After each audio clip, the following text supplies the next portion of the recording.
Hello guys! Hello mga ka-farmers! Update nga pala tayo sa taniman nating talong.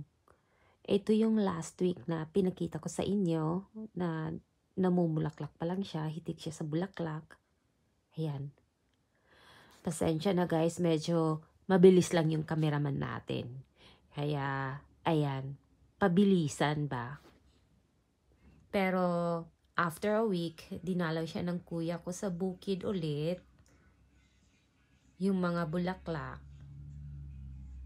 ay naging charan! Ayan, yung mga bulaklak ay naging bunga na, syempre.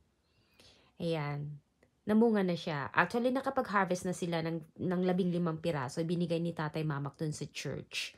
Sabi nga nila, give your first crop to the Lord. At siya na yung bahalang mag-blessing, magbalik ng blessing sa atin, di ba? At hoping na makapag-harvest tayo ng siksik, liglig at umaapaw.